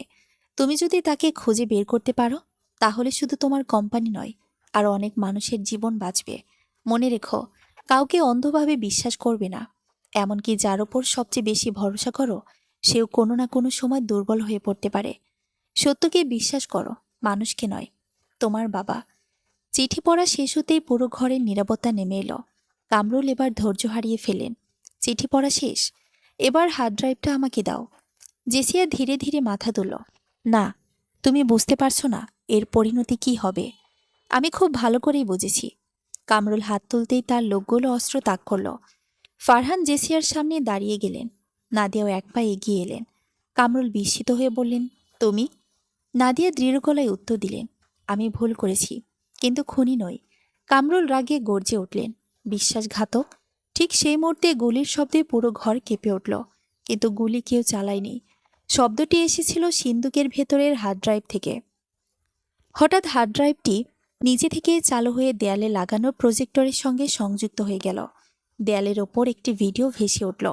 ভিডিওতে দেখা গেল বহু বছর আগে একটি বোর্ড মিটিং। সেখানে উপস্থিত জেসিয়ার বাবা, হুমায়ুন কবির, কামরুল হক এবং আরও ৩ জন অচেনা ব্যক্তি। ভিডিওতে স্পষ্ট শোনা গেল, এই প্রকল্প যদি ভুল মানুষের হাতে যায় তাহলে দেশের কোটি কোটি টাকার ক্ষতি হবে। তারপর আরেকজন বলল, কামরুল, তুমি চুক্তি ভেঙেছ। কামরুল চিৎকার করে উত্তর দিলেন, আমি একা নই, আমাকে বাধ্য করা হয়েছে। ভিডিওতে চলতেই থাকল। সবাই বিস্ময়ে দেখল কামরুলের পেছনে দাঁড়িয়ে থাকা আরেকজন ব্যক্তি তাকে নির্দেশ দিচ্ছে, কিন্তু ক্যামেরায় লোকটির মুখ স্পষ্ট দেখা যাচ্ছে না। ঠিক তখনই ভিডিও থেমে গেল। স্ক্রিনে মাত্র একটি বাক্য ভেসে উঠল, ভিডিও 2, দেখতে স্যাটেলাইট ফোন চালু করুন। জেসিয়া দ্রুত ফোনটি চালু করল। কয়েক সেকেন্ড পর ফোন বেজে উঠল। অপরিচিত একটি কণ্ঠ ভেসে এলো, অভিনন্দন জেসিয়া। ঘরের সবাই চমকে উঠল। কণ্ঠটি আবার বলল, তুমি ঠিক জায়গায় পৌঁছেছ। জেসিয়া ঠান্ডা গলায় বলল, আপনি কে? লোকটি মৃদু হেসে উত্তর দিল, যাকে তোমরা এতক্ষণ মাস্টারমাইন্ড ভাবছিলে সে শুধু আমার কর্মচারী। কামরুলের মুখ মুহূর্তেই ফ্যাকাশে হয়ে গেল। তিনি কাপা গলায় বললেন, স্যার। ওপাশ থেকে উত্তর এলো, চুপ করো কামরুল, তুমি তোমার কাজ শেষ করতে পারোনি। কামরুল যেন ভয়ে জমে গেলেন। জেসিয়া বুঝতে পারল এতদিন যাকে সবচেয়ে বড় শত্রু ভেবেছে সেই মানুষটিও কারো নিয়ন্ত্রণে ছিল। অপরিচিত কণ্ঠ আবার বলল, জেসিয়া, খেলা এখনই শুরু হয়েছে। তুমি যদি সত্যিই সব জানতে চাও তাহলে আগামীকাল সকাল 10টায় কোম্পানির প্রধান কার্যালয়ের বোর্ডরুমে এসো। সেখানে আমি তোমার জন্য অপেক্ষা করব। লাইন কেটে গেল। পুরো ঘরে আবার নীরবতা। ইয়াসিন আহত কাজ চেপে ধরে ধীরে ধীরে জেসিয়ার পাশে এসে দাঁড়ালো। আমরা পুলিশকে খবর দেব? জেসিয়া কয়েক সেকেন্ড চিন্তা করে মাথা নাড়ল। না। ফারহান অবাক হয়ে বললেন, কেন? জেসিয়া শান্ত গলায় উত্তর দিল, কারণ যে মানুষ এত বছর ধরে সবাইকে নিয়ন্ত্রণ করেছে সে যদি সত্যি এত ক্ষমতাবান হয় তাহলে পুলিশে খবর দেওয়ার আগে সব প্রমাণ গায়েব হয়ে যাবে। সে হার্ড ড্রাইভ, ফাইল আর স্যাটেলাইট ফোন ব্যাগে রেখে সিন্দুকের দরজা বন্ধ করে দিল। তারপর সবার দিকে তাকিয়ে বলল, আগামীকাল সিদ্ধান্ত হবে কে আসলে শিকার আর কে শিকারী। দূরে তখন ভোরের প্রথম পাখির ডাক শোনা যাচ্ছে। ভোরের প্রথম আলো ফুটতেই জেসি আর এক মুহূর্ত দেরি করল না।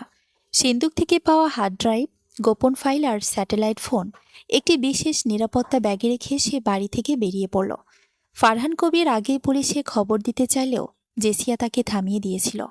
তার মনে হচ্ছিল এই খেলার আসল খেলোয়াড়কে ধরতে হলে আগে তাকে সামনে আসতে দিতে হবে, কারণ এতদিন যারা আড়ালে থেকে চাল ছিল তারা কোনো না কোনোভাবে সব প্রমাণ মুছে ফেলতে সক্ষম। আজকের বোর্ড মিটিংয়ে হবে সেই সুযোগ যেখানে সবাই নিজের মুখোশ খুলতে বাধ্য হবে। কোম্পানির প্রধান কার্যালয়ের সামনে পৌঁছাতেই জেসিয়া অবাক হয়ে গেল। ভবনের চারপাশে অসংখ্য সাংবাদিক, ক্যামেরাম্যান আর কর্মচারীর ভিড়। আগের রাতে সামাজিক যোগাযোগ মাধ্যমে খবর ছড়িয়ে পড়েছে কোম্পানির 83% মালিকানা নিয়ে বড় সংকট তৈরি হয়েছে। শেয়ার বাজারে কোম্পানির শেয়ারের লেনদেন সাময়িকভাবে স্থগিত করা হয়েছে। কর্মচারীদের চোখে আতঙ্ক, আবার অনেকের চোখে আশার আলো। তারা জানত এই প্রতিষ্ঠানের প্রকৃত মালিককে। তাই জেসিয়াকে গাড়ি থেকে নামতে দেখে অনেকেই নীরবে মাথা নত করল। জেসিয়া ধীরে ধীরে লবিতে ঢুকতেই রিসিপশনের প্রবীণ কর্মচারী সালমা খাতুন এগিয়ে এলেন। চোখে জল নিয়ে বললেন, ম্যাডাম, আমরা সবাই আপনার অপেক্ষায় ছিলাম। গত কয়েক মাসে অফিসে অনেক কিছু হয়েছে, কিন্তু কেউ সাহস করে বলতে পারিনি। আজ যদি সত্যিটা বেরিয়ে আসে তাহলে আমরা অন্তত মাথা উঁচু করে কাজ করতে পারবো। জেসিয়া মৃদু হাসল। আজ কেউ অন্যায়ের ভয়ে চুপ থাকবে না সালমা আপা, যে যা জানে সত্যিটাই বলবে। এদিকে বোর্ডরুমে একে একে পরিচালকরা এসে বসতে শুরু করেছেন। ঘরের মাঝখানে লম্বা টেবিল, দেয়ালে কোম্পানির প্রতিষ্ঠাতার বড় ছবি। জেসিয়ার বাবার ছবির দিকে একবার তাকিয়ে সে গভীর নিঃশ্বাস নিল। মনে মনে বলল, আজ আপনার সত্যটা আমি সবার সামনে তুলে ধরব। কয়েক মিনিট পর দরজা খুলে ভেতরে ঢুকলেন মিস্টার ইয়াসিন। তার কাঁধে ব্যান্ডেজ, মুখে ক্লান্তির ছাপ থাকলেও চোখে আগের দিনের মতো দ্বিধা নেই। তিনি ধীরে ধীরে জেসিয়ার সামনে এসে দাঁড়ালেন। আমি জানি আমার ক্ষমা পাওয়ার কোনো অধিকার নেই, জেসিয়া কোনো উত্তর দিল না। ইয়াসিন আবার বললেন, তবুও আজ আমি তোমার পাশে দাঁড়াতে চাই, কারণ আমি যত ভুল করেছি তার চেয়েও বড় ভুল হবে যদি আজও চুপ থাকি।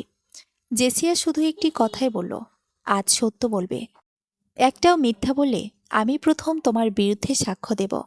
ইয়াসিন মাথা নিচু করে সম্মতি জানালো। ঠিক সকাল 10টা বাজতেই বেডরুমের দরজা আবার খুলল। সবাই তাকিয়ে রইল। ভেতরে ঢুকলেন নাদিয়া রহমান। কিন্তু আজ তিনি আগের মতো দামি গয়না বা আড়ম্বরপূর্ণ পোশাকে নন। একেবারে সাধারণ সাদা শাড়ি পরে এসেছেন। মুখে কোনো সাজ নেই। তিনি এসে চুপচাপ এক কোণে বসে পড়লেন। তারপর ঘরের সব আলো হঠাৎ কয়েক সেকেন্ডের জন্য নিভে গেল। আবার জ্বলে উঠলেই সবাই অবাক হয়ে দেখল, বেডরুমের শেষ প্রান্তে একটি চেয়ারে ইতিমধ্যে একজন বৃদ্ধ ভদ্রলোক এসে বসে আছেন। কেউ তাকে ঢুকতে দেখেনি। ধবধবে সাদা পাঞ্জাবি, কালো কোট আর সোনালি ফ্রেমের চশমা। তার মুখে অদ্ভুত এক শান্ত হাসি। জেসিয়া তাকে আগে কখনো দেখেনি, কিন্তু কামরুল হক, যাকে নিরাপত্তারক্ষীরা কয়েক মিনিট আগে ভেতরে নিয়ে এসেছে, তাকে দেখেই থমকে গেল। তার ঠোঁট কাঁপতে শুরু করলো। স্যার, আপনি? বৃদ্ধ ভদ্রলোক ধীরে ধীরে উঠে দাঁড়ালেন। অনেকদিন পর দেখা হলো কামরুল। ঘরের ভেতর চাপা গঞ্জন ছড়িয়ে পড়ল। লোকটির টেবিলের উপর একটি পুরনো ফাইল রেখে বললেন, আমি নিজের পরিচয় দেওয়ার আগে একটা প্রশ্ন করতে চাই। এই কোম্পানিকে প্রতিষ্ঠা করেছে? একজন পরিচালক বললেন, প্রয়াত মাহবুব রহমান, হুমায়ুন কবির এবং কামরুল হক। লোকটি মাথা নাড়লেন। ভুল। সবাই অবাক। লোকটি বললেন, এই প্রতিষ্ঠানের প্রকৃত পরিকল্পনাকারী ছিল 4 জন। তিনি নিজের বুকে হাত রেখে বললেন, চতুর্থ মানুষটা আমি। ঘরের ভেতর নিস্তব্ধতা নেমে এলো। লোকটি নিজের পরিচয় দিলেন, আমার নাম আজহার মির্জা। নামটা শুনেই ফারহান কবির বিস্ময়ে উঠে দাঁড়ালেন। অসম্ভব! আপনাকে তো 25 বছর আগে মৃত ঘোষণা করা হয়েছিল। আজহার মির্জা শান্ত গলায় বললেন, আমাকে মৃত ঘোষণা করা হয়েছিল, কিন্তু আমি মরিনি। কামরুল হক কাপা গলায় বললেন, স্যার, আমি সব আপনার কথা মতোই করেছি। আজহার তার দিকে তাকিয়ে ঠান্ডা গলায় বললেন, না কামরুল, এক সময় পর্যন্ত তুমি আমার নির্দেশ মেনেছিলে, তারপর লোভ তোমাকে অন্ধ করে দেয়। জেসি এবার সামনে এগিয়ে এলো। আপনি কি সেই মানুষ যিনি স্যাটেলাইট ফোনে কথা বলেছিলেন? আজহার মির্জা মৃদু হেসে বললেন, হ্যাঁ। তাহলে এত বছর ধরে এই নাটক কেন? আজহার উত্তর দিলেন, কারণ আমি দেখতে চেয়েছিলাম এই প্রতিষ্ঠানের প্রকৃত উত্তরাধিকারীকে, যে মানুষ সম্পদের জন্য নয়, সত্যের জন্য লড়বে। সেই মানুষই সাম্রাজ্যের নেতৃত্ব দেওয়ার যোগ্য। জেসিয়া কঠোর স্বরে বলল, তাহলে এতগুলো মানুষের জীবন নিয়ে খেললেন? আজহারের মুখের হাসি মিলিয়ে গেল। আমি খেলিনি। তাহলে কে খেলেছে? আজহার ধীরে ধীরে কামরুলের দিকে তাকালেন। যেদিন সে আমার পরিকল্পনা নিজের নামে চালাতে চেয়েছিল, সেদিন থেকেই এই রক্তপাত শুরু হয়েছে। ঠিক তখনই বেডরুমের বড় স্ক্রিনটি নিজে থেকেই চালু হয়ে গেল। হার্ড ড্রাইভটি ফারহান কম্পিউটারে সংযুক্ত করেছিলেন। স্ক্রিনে একের পর এক গোপন নথি ভেসে উঠতে লাগল। বিদেশি অর্থ পাচারের হিসাব, জাল স্বাক্ষরের স্ক্যান কপি, ভুয়া কোম্পানি নিবন্ধন, আর সবশেষে একটি ভিডিও।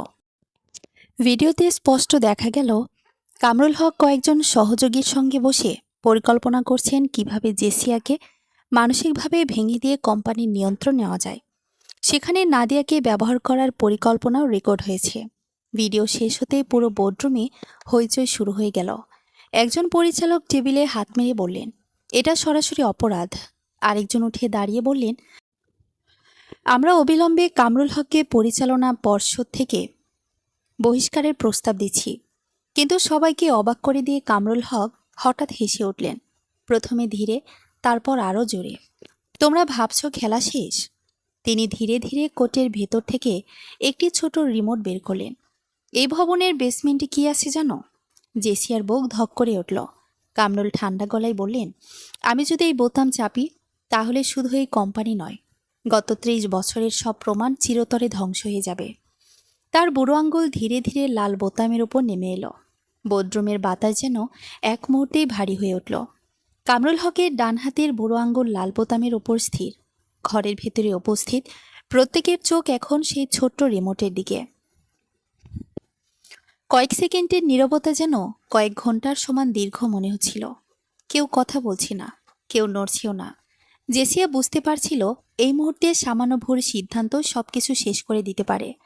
কামরুল ঠান্ডা গলায় বলল, আর এক কদম এগোবে না কেউ। এই রিমোট শুধু একটা বোতাম নয়, এটা চাপলেই বেসমেন্টে রাখা সার্ভার, কাগজপত্র আর ডিজিটাল আর্কাইভ একসঙ্গে ধ্বংস হয়ে যাবে। 30 বছরের সব প্রমাণ শেষ। তখন কেউ কিছুই প্রমাণ করতে পারবে না। ঘরের এক কোণে দাঁড়িয়ে থাকা কয়েকজন পরিচালক আতঙ্কে একে অপরের মুখের দিকে তাকালেন। নাদিয়া রহমান নিঃশব্দে এক পা পিছিয়ে গেলেন। ফারহান কবির দ্রুত পরিস্থিতি পর্যবেক্ষণ করছিলেন, আর ইয়াসিন ধীরে ধীরে জেসিয়ার পাশে এসে দাঁড়ালো। জেসিয়া আশ্চর্য রকম শান্ত ছিল। সে কামরুলের চোখের দিকে তাকিয়ে বলল, আপনি এখনো ভাবছেন খেলা আপনার নিয়ন্ত্রণে আছে? কামরুল ব্যঙ্গ করে হেসে উঠল, কারণ সত্যিই তাই। না। কেন? জেসিয়া ব্যাগ থেকে সিন্ধুকে পাওয়া স্যাটেলাইট ফোনটি বের করল।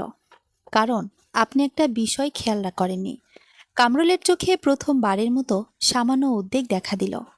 জেসিয়া ফোনটি টেবিলের উপর রাখল। বাবা সবসময় বিকল্প পরিকল্পনা রাখতেন। তিনি জানতেন কোনোদিন যদি মূল সার্ভার ধ্বংস হয়ে যায়, তবু সত্য যেন বেঁচে থাকে। রায়হান সঙ্গে সঙ্গে কথাটা ধরে বললেন, হার্ড ড্রাইভে থাকা ফাইল আমরা আজ সকালেই 3টি আলাদা নিরাপদ সার্ভারে কপি করেছি। কামরুলের মুখের রং বদলে গেল। অসম্ভব। ফারহান শান্তভাবে উত্তর দিলেন,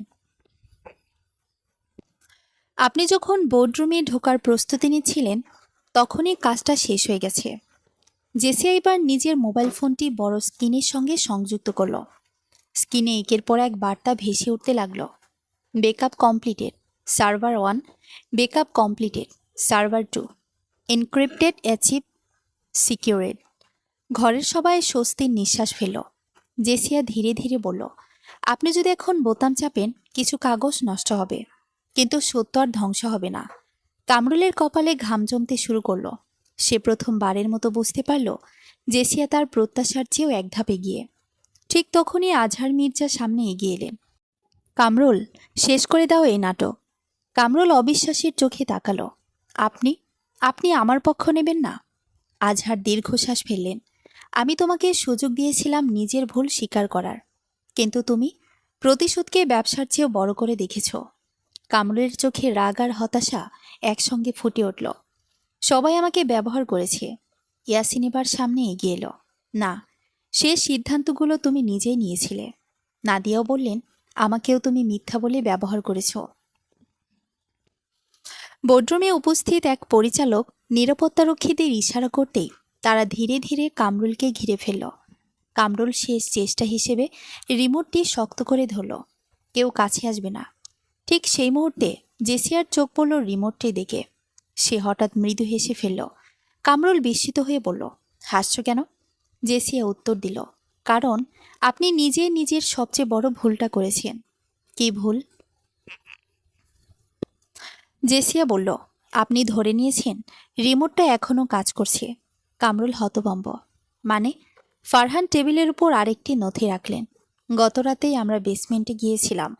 আপনার তথাকথিত বিস্ফোরক ব্যবস্থা ছিল, কিন্তু সেটি সক্রিয় হওয়ার আগেই নিরাপদভাবে নিষ্ক্রিয় করা হয়েছে। কামরুল দ্রুত রিমোটের বোতাম চাপল। একবার, দুইবার, তিনবার। কোনো শব্দ হলো না, কোনো বিস্ফোরণও নয়। পুরো বোর্ডরুমে নিস্তব্ধতা। তারপর নিরাপত্তারক্ষীরা একঝাপে তাকে ঘিরে ধরল। রিমোটটি মেঝেতে পড়ে গেল। কামরুল ভেঙে পড়া কণ্ঠে বলল, সব শেষ। জেসিয়া ধীরে ধীরে তার সামনে এসে দাঁড়ালো। না। কি? এটা শেষ নয়, এটা শুধু সত্য প্রকাশের শুরু। ঠিক তখনই হার্ড ড্রাইভের শেষ এনক্রিপ্টেড ফাইলটি খুলে গেল। স্ক্রিনে জেসিয়ার বাবার শেষ ভিডিও বার্তা ভেসে উঠল। তিনি শান্ত কণ্ঠে বললেন, যদি তোমরা এই ভিডিও দেখো, তাহলে বুঝবো সত্য শেষ পর্যন্ত জয়ী হয়েছে। মনে রেখো, একটি প্রতিষ্ঠান শুধু সম্পদ দিয়ে বড় হয় না, সততা, বিশ্বাস আর মানুষের পরিশ্রমই তাকে টিকিয়ে রাখে। আমার সবচেয়ে বড় উত্তরাধিকার কোনো ভবন বা ব্যাংক হিসাব নয়, সত্যকে রক্ষা করার সাহস। ভিডিও শেষ হতে পুরো বোর্ডরুম নীরব হয়ে গেল। অনেকের চোখ ভিজে উঠল। আজহার মির্জা ধীরে ধীরে জেসিয়ার দিকে এগিয়ে এলেন।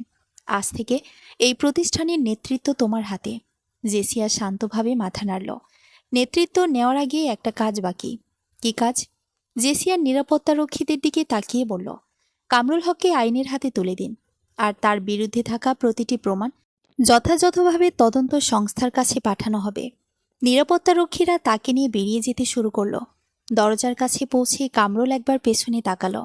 তার চোখে আর রাগ নেই, শুধু পরাজয়। কিন্তু ঠিক তখনই বোর্ডরুমের বাইরে দৌড়ে এলো এক তরুণ আইটি কর্মকর্তা। সে হাঁপাতে হাঁপাতে বলল, ম্যাডাম, বড় সমস্যা হয়েছে। জেসিয়া তাকালো। কি হয়েছে? হার্ড ড্রাইভে আরেকটি লুকানো ফাইল ছিল, আমরা এখনই সেটা শনাক্ত করেছি। তাতে কি আছে? আইটি কর্মকর্তা কাপা গলায় উত্তর দিল, ওই ফাইলে এমন একজনের নাম আছে যিনি এখনও এই কোম্পানির পরিচালনা পর্ষদে বসে আছেন। অর্থাৎ ষড়যন্ত্র এখনও পুরোপুরি শেষ হয়নি। বোর্ডরুমে উপস্থিত সবাই একে অপরের মুখের দিকে তাকিয়ে রইল। জেসিয়া ধীরে ধীরে পরিচালকদের দিকে চোখ বুলিয়ে বুঝতে চেষ্টা করল, আসল বিশ্বাসঘাতক কি এখনও তাদের মাঝেই বসে আছে? আইটি কর্মকর্তার কথা শুনে উপস্থিত প্রত্যেক পরিচালক একে অপরের মুখের দিকে তাকাতে লাগলেন। জেসিয়া ধীরে ধীরে হার্ড ড্রাইভটি নিজের সামনে টেনে নিয়ে বলল, লুকানো ফাইলটি এখনই চালু করুন। আইটি কর্মকর্তা কম্পিউটারের সামনে বসে দ্রুত কয়েকটি কমান্ড দিলেন। স্ক্রিনে একটি এনক্রিপ্টেড ফোল্ডার ভেসে উঠল। ফোল্ডারের নাম ফাইনাল ট্রুথ। পাসওয়ার্ড চাইছে। সবাই একে অপরের দিকে তাকিয়ে রইল। ঠিক তখনই জেসিয়ার চোখ পড়ল বাবার চিঠির শেষ লাইনে লেখা একটি বাক্যের ওপর, সত্যকে বিশ্বাস করো, মানুষকে নয়। সে বাক্যটির প্রথম অক্ষর বাবার জন্মসাল এবং কোম্পানির প্রতিষ্ঠার সাল মিলিয়ে একটি পাসকোড লিখল। 1 সেকেন্ড, 2 সেকেন্ড, তারপর স্ক্রিনে লেখা ভেসে উঠল, অ্যাক্সেস গ্রেন্টেড। বোর্ডরুমের আলো হালকা ম্লান হয়ে গেল। বিশাল স্ক্রিনে নতুন একটি ভিডিও চালু হলো। ভিডিওতে জেসিয়ার বাবা অফিসের ব্যক্তিগত কক্ষে বসে কথা বলছেন। ভিডিওটি ধারণ করা হয়েছিল তার মৃত্যুর মাত্র কয়েক সপ্তাহ আগে। তিনি শান্ত গলায় বললেন, যদি এই ভিডিও কেউ দেখে তাহলে বুঝবে আমার আশঙ্কা সত্যি হয়েছে। আমি জানি আমার মৃত্যুর পর কোম্পানির নিয়ন্ত্রণ নেওয়ার চেষ্টা হবে, কিন্তু সবচেয়ে বিপদ বাইরে নয়, ভেতরে। বোর্ডরুমে উপস্থিত সবাই নিঃশ্বাস বন্ধ করে শুনতে লাগলো। ভিডিওতে তিনি আবার বললেন, যে মানুষটির ওপর আমি সবচেয়ে বেশি আস্থা রেখেছিলাম সেই একদিন আমার বিরুদ্ধে দাঁড়াবে, আর সেই মানুষ এখনও পরিচালনা পর্ষদের সদস্য। ভিডিও থেমে গেল। তারপর স্ক্রিনে একটি ছবি ভেসে উঠল। ধীরে ধীরে ছবিটি পরিষ্কার হতে লাগলো। প্রথমে শুধু একটি হাত, তারপর একটি মুখ, আর কয়েক সেকেন্ডের মধ্যেই পুরো বোর্ডরুম স্তব্ধ হয়ে গেল। কারণ ছবিতে যে মানুষটিকে দেখা যাচ্ছে তিনি আর কেউ নন, কোম্পানির জ্যেষ্ঠ পরিচালক মাহবুব রহমান, যিনি শুরু থেকে নিজেকে নির্দোষ বলে দাবি করছিলেন। মাহবুব রহমান হঠাৎ চেয়ার থেকে উঠে দাঁড়ালেন। তার মুখ ফ্যাকাশে, কপাল ঘামে ভিজে গেছে। তিনি কাপা গলায় বললেন, এটা এটা সাজানো। জেসিয়া ঠান্ডা গলায় বলল, ভিডিওটা শেষ পর্যন্ত চালান। ভিডিও আবার শুরু হলো। এবার দেখা গেল মাহবুব রহমান গোপনে কামরুল হকের সঙ্গে দেখা করছেন। তিনি বলছেন, জেসিয়া কোম্পানির নিয়ন্ত্রণে থাকলে আমাদের পরিকল্পনা সফল হবে না। আগে তাকে মানসিকভাবে ভেঙে দিতে হবে, তারপর ইয়াসিনকে ব্যবহার করা হবে। কামরুল উত্তর দিচ্ছেন, যদি সে শেয়ার ছেড়ে না দেয়? মাহবুব ঠান্ডা গলায় বললেন, তাহলে তার ব্যক্তিগত জীবন ধ্বংস করো। ভিডিও শেষ হতেই বোর্ডরুমে হইচই শুরু হয়ে গেল। নাদিয়া রহমান চেয়ার ছেড়ে উঠে দাঁড়ালেন, তাহলে আমাকে প্রথম দিন থেকেই ব্যবহার করা হয়েছে? ইয়াসিন মাথা নিচু করে বলল, আমাকেও। মাহবুব রহমান হঠাৎ জোরে হেসে উঠলেন, হ্যাঁ, ব্যবহার করেছি, কারণ ব্যবসায় আবেগের কোনো মূল্য নেই। জেসিয়া ধীরে ধীরে তার সামনে গিয়ে দাঁড়ালো। আমার বাবাকে কেন হত্যা করা হয়েছিল? মাহবুব কিছুক্ষণ চুপ রইলেন, তারপর বললেন, হত্যা করার পরিকল্পনা ছিল না। ঘরের সবাই অবাক হয়ে গেল। সেদিন শুধু নথিগুলো নিতে গিয়েছিলাম, কিন্তু তিনি বাধা দেন। ধস্তাধস্তির এক পর্যায়ে তিনি সিঁড়ি থেকে পড়ে যান। ফারহান বিস্ময়ে বলে উঠলেন, আপনারা ঘটনাকে দুর্ঘটনা বলে চালিয়ে দিয়েছিলেন। মাহবুব মাথা নিচু করলেন, হ্যাঁ। জেসিয়ার চোখ ভিজে উঠল। বহু বছরের জমে থাকা প্রশ্নের উত্তর আজ সে পেয়ে গেছে। ঠিক তখনই দরজা খুলে কয়েকজন তদন্ত কর্মকর্তা বোর্ডরুমে ঢুকলেন। ফারহান আগেই সব ডিজিটাল প্রমাণ নিরাপদভাবে সংশ্লিষ্ট কর্তৃপক্ষের পাঠিয়ে দিয়েছিলেন। তদন্ত দলের প্রধান বললেন, মাহবুব রহমান এবং কামরুল হক আপনাদের বিরুদ্ধে জালিয়াতি, অর্থ আত্মসাৎ, ষড়যন্ত্র এবং প্রমাণ গোপনের অভিযোগে ব্যবস্থা নেওয়া হচ্ছে। নিরাপত্তারক্ষীরা তাদের সামনে এগিয়ে গেল। কামরুল কোনো কথা বললেন না, কিন্তু মাহবুব শেষবারের মতো জেসিয়ার দিকে তাকিয়ে বললেন, তুমি জিতেছ বলে ভাবছ? জেসিয়া শান্ত গলায় উত্তর দিল, আমি জিতিনি। তাহলে? আজ শুধু সত্য হেরেছে কিনা তার বিচার হয়েছে, আর সত্য হারেনি। মাহবুবকে নিয়ে যাওয়া হলো। বোর্ডরুমে দীর্ঘ নীরবতা নেমে এলো। কিছুক্ষণ পরে আজহার মির্জা ধীরে ধীরে উঠে দাঁড়ালেন। আজ আমারও একটা সত্য বলার সময় এসেছে। সবাই তার দিকে তাকালো। তিনি বললেন, আমি এতদিন আড়ালে ছিলাম, কারণ আমি জানতে চেয়েছিলাম এই প্রতিষ্ঠানের ভবিষ্যৎ কার হাতে নিরাপদ। আজ আমি নিশ্চিত হয়েছি। তিনি নিজের হাতে থাকা একটি খাম জেসিয়ার হাতের দিকে বাড়িয়ে দিলেন। এখানে কোম্পানির প্রতিষ্ঠাদের শেষ যৌথ সিদ্ধান্ত লেখা আছে। জেসিয়া খাম খুলে পড়তে শুরু করল। সেখানে স্পষ্ট লেখা, ভবিষ্যতে যদি কোম্পানি কোনো বড় ধরনের ষড়যন্ত্রের মুখোমুখি পড়ে, তাহলে সমস্ত ক্ষমতা সেই ব্যক্তির হাতে যাবে যে ব্যক্তিগত লাভের চেয়ে প্রতিষ্ঠানের সত্য ও কর্মীদের স্বার্থকে অগ্রাধিকার দেবে। নিচে 4 জন প্রতিষ্ঠাতার স্বাক্ষর, জেসিয়ার বাবারও। আজহার মৃদু হেসে বললেন, আজ থেকে তুমি শুধু সংখ্যাগরিষ্ঠ শেয়ার হোল্ডার নও, তুমি এই প্রতিষ্ঠানের নতুন চেয়ারপারসন। বোর্ডরুমে উপস্থিত সবাই ধীরে ধীরে দাঁড়িয়ে করতালি দিতে শুরু করলো। কিন্তু জেসিয়ার চোখ তখন অন্যদিকে। ইয়াসিন চুপচাপ দাঁড়িয়ে আছে, তার চোখে অনুতাপ। জেসিয়া জানে ষড়যন্ত্রে সে ব্যবহৃত হয়েছে, কিন্তু ভুল সিদ্ধান্ত সে নিয়েছিল। তাদের সম্পর্কের ভবিষ্যৎ কি হবে? ক্ষমা কি সম্ভব, নাকি এখানেই তাদের পথ আলাদা হয়ে যাবে? বোর্ডরুমে করতালির শব্দ ধীরে ধীরে থেমে গেল। সবাই জেসিয়ার দিকে তাকিয়ে আছে। কয়েক ঘন্টা আগেও যিনি নিজের স্বামীর বিশ্বাসঘাতকতা, কোম্পানির ষড়যন্ত্র আর বাবার মৃত্যুর রহস্যের ভেতর হারিয়ে গিয়েছিলেন, সেই তিনি আজ প্রতিষ্ঠানের নতুন চেয়ারপারসন। কিন্তু আশ্চর্যের বিষয়, তার মুখে বিজয়ের হাসি নেই, বরং চোখে মুখে গভীর ক্লান্তি। কারণ তিনি বুঝে গেছেন সবচেয়ে বড় যুদ্ধ জিতে যাওয়ার পরও মানুষের ভেতরে কিছু ক্ষত থেকে যায়, যেগুলো কোনো পদ, সম্পদ বা ক্ষমতা দিয়ে ভরাট করা যায় না। আজহার মির্জা ধীরে ধীরে জেসিয়ার কাছে এসে বললেন, তোমার বাবা সবসময় বলতেন, নেতৃত্ব মানে ক্ষমতা নয়, দায়িত্ব। আজ থেকে এই প্রতিষ্ঠানের হাজারো কর্মচারীর ভবিষ্যৎ তোমার হাতে। জেসিয়া মাথা নাড়ল। তারপর বোর্ডরুমে উপস্থিত সবাইকে উদ্দেশ্য করে বলল, আজ থেকে এই কোম্পানিতে আর কোনো সিদ্ধান্ত গোপনে নেওয়া হবে না। প্রতিটি আর্থিক লেনদেন, প্রতিটি বড় চুক্তি এবং প্রতিটি নিয়োগ স্বচ্ছ প্রক্রিয়া হবে। যারা সৎভাবে কাজ করেছেন তাদের কোনো ভয় নেই, কিন্তু যারা প্রতিষ্ঠানের বিশ্বাস ভেঙেছেন তারা আইনের মুখোমুখি হবেন। তার কথায় উপস্থিত কর্মচারীরা স্বস্তির নিঃশ্বাস ফেলেন। অনেকের চোখে জল এসে গেল, কারণ গত কয়েক মাসে তারা ভয়, অনিশ্চয়তা আর গোপন দ্বন্দ্বের মধ্যে কাজ করছিলেন। এদিকে তদন্ত কর্মকর্তারা কামরুল হক এবং মাহবুব রহমানকে নিয়ে ভবন থেকে বেরিয়ে গেলেন। বের হওয়ার আগে কামরুল একবার পেছনে তাকালো। তার চোখে আগের সেই অহংকার নেই, শুধু অনুশোচনা। তিনি ধীর গলায় বললেন, লোভ আমাকে অন্ধ করে দিয়েছিল। যদি সময়কে ফিরিয়ে আনতে পারতাম, তাহলে হয়তো অন্য সিদ্ধান্ত নিতাম।